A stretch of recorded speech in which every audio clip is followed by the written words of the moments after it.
What's up, everybody? Welcome back to another episode of the Ben Thomas Show. Thanks for coming back. Today, guys, Hot Toys has finally released their amazing Spider-Man. But I wanted to give you guys my thoughts because I'm feeling a little bit conflicted on how this turned out, and I was curious what the dialogue out there in the community was looking like. So let's discuss this guy.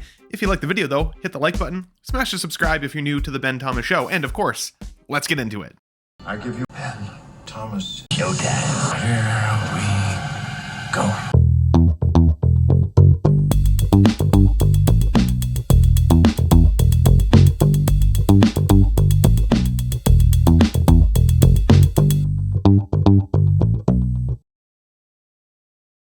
Okay, guys, welcome back. So I want to give a little context here first. I would say for myself, I am not the Spider-Man expert that some of you guys out there might be. I was always a Tobey Maguire fan. I loved his original films. And when the Andrew Garfield variant kind of came out, that film, came to fruition, I enjoyed it. I thought there was some rehashed moments from the Tobey Maguire series. I felt like they could have done more with that original story, but I did like Andrew Garfield in the role. I mean, I thought he was a little on the handsome side. He was almost a little too cool for my Peter Parker representation, but I did like how quippy he was, and I liked the look of his Spider-Man outfit for sure. And again, this was kind of that next evolution of seeing Spider-Man on the big screen. So seeing Spider-Man in action in general was always a treat to behold. Now, what I wanted to say with regards to this figure is a couple things.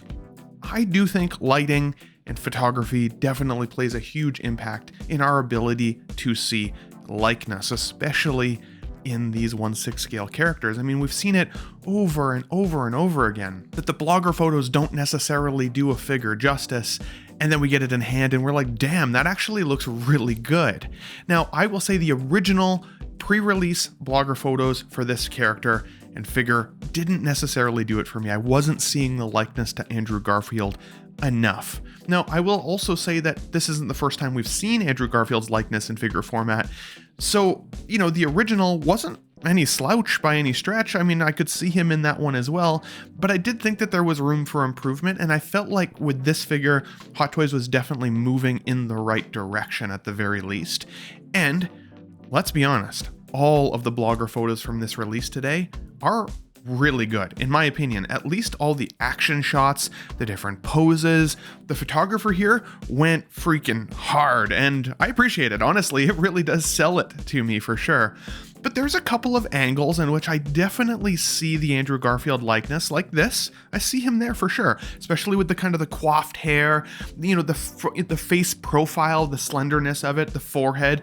It's definitely there. The rolling eye system, sometimes they do inset the eyes just a little bit much, so that might be throwing it off just ever so slightly to me. But, there's photos like this that I go, man, maybe it doesn't look enough like Andrew Garfield. Maybe they could have tweaked it more. But is it enough to say, who is this, that I can't recognize this person? Well, I think that that's a bit of a stretch. I honestly think so. I get it that these are expensive items, and being critical is sometimes part of the fun, sometimes it's part of the hobby, and sometimes it's just a way for us to say to ourselves, hey, I don't need it. I can avoid this one. It's not perfect for me. But I think this figure has got it so much closer for Andrew Garfield than we've ever seen previously.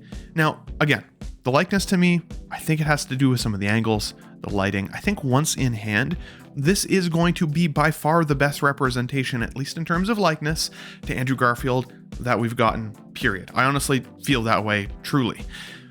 Let's look at the suit. I think the suit does look great. The body proportions are pretty great as well. I will say that I think he's still a little on the short side. If I'm honest, it's a little too close to that kind of Tom Holland, Tobey Maguire sized body, whereas Andrew Garfield is pretty tall and slender. So while I think the proportions of the body are pretty decent, I think they could have got him a little taller if I'm honest, but not, again, a deal breaker by any stretch. I think once you see this Spider-Man potentially posed in alongside your other Spider-Man, you're rarely going to stand Spider-Man directly up and down. And I think if you do, you're doing yourself as a collector a bit of a disservice because, in my opinion, Spider-Man are meant to be posed.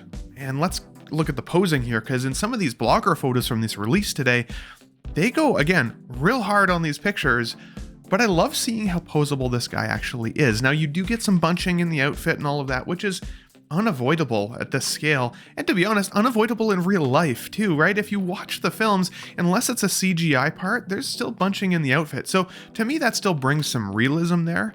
But I was shocked how posable this guy is. Some of these like low squatting positions look crazy good. I also love the fact that they've given us some pretty significant tread on the bottom of the shoes. So if you're posing him with his kind of like iconic leg up poses or web pulling poses, you know, there's detail everywhere there, and I think that that's really, really great. One thing that I don't like about the suit, though, is the hand match.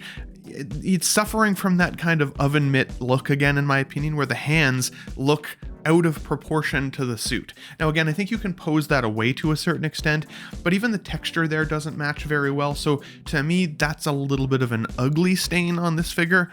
But again, not necessarily a deal breaker if you've been waiting for an Andrew Garfield Spider-Man in your collection, which I have been. This is the one that I was waiting for because I've never had Andrew in my display before, and I love The Amazing Spider-Man. It was a great film series for what it was. I think the second film, they packed too many villains in it and it got a little silly, but I did like the entry point from this film. Now, the accessories here are also great. I really do like the camera and the backpack. The skateboard is wild. If you got the deluxe version, then you're likely going to get that kind of radio tower from on top of Oscorp, and it's LED light up, so that's pretty cool. Now, it would take up some pretty significant real estate in your display, but depending on how you pose it, maybe you could have a couple of Spider-Men posed in and around it, right? Kind of swinging around it, kind of like, it would be cool. It'd be cool. I think there's a great market for this figure. I do think that they've done a pretty good job. They've even done a pretty decent job of hiding the neck seam from where it attaches to the body if you got the head sculpt on there, so I think that's great. And once again, I think in terms of hair sculpting,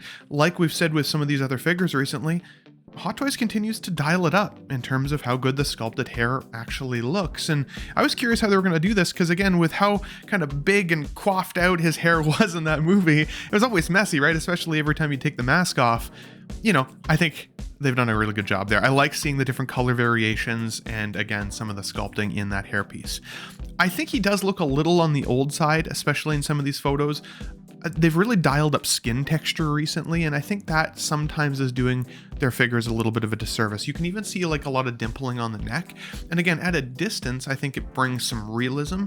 And most of the time we're looking at our 6-scale display, you know, a couple of feet away, right? It's only really when we first take it out of the box that we're looking at it like this.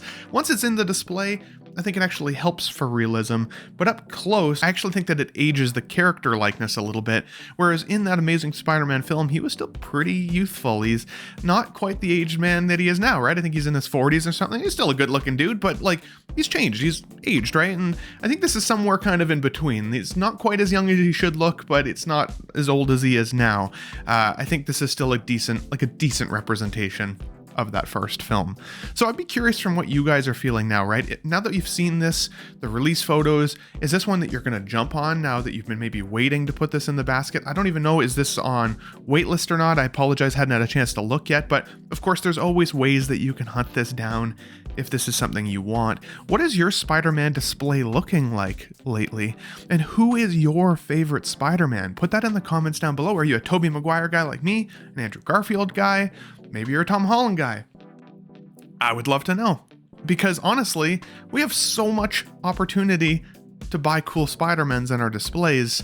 So what does that display look like without necessarily getting overwhelmed? Or are you the collector that needs to have freaking every Spider-Man, which is cool and has its own merit too as well. So guys, let me know what your thoughts are again on the likeness. Who's your favorite Spider-Man? How are you going to pose this in your display if you're getting it? What option did you get? Did you go with the deluxe? Did you go with the standard? And do you agree that the likeness here is probably the best we've seen from him, but maybe it's just some of the photos and the lighting? Or are you like, Ben, you're out to lunch. This doesn't look anything like him. Who is this? I can't even recognize it. Let me know in the comments down below, guys. But if you liked the video today, hit the like button, smash the subscribe if you're new to the Ben Thomas Show, and I will catch you guys on the next one. Thanks for watching, everybody.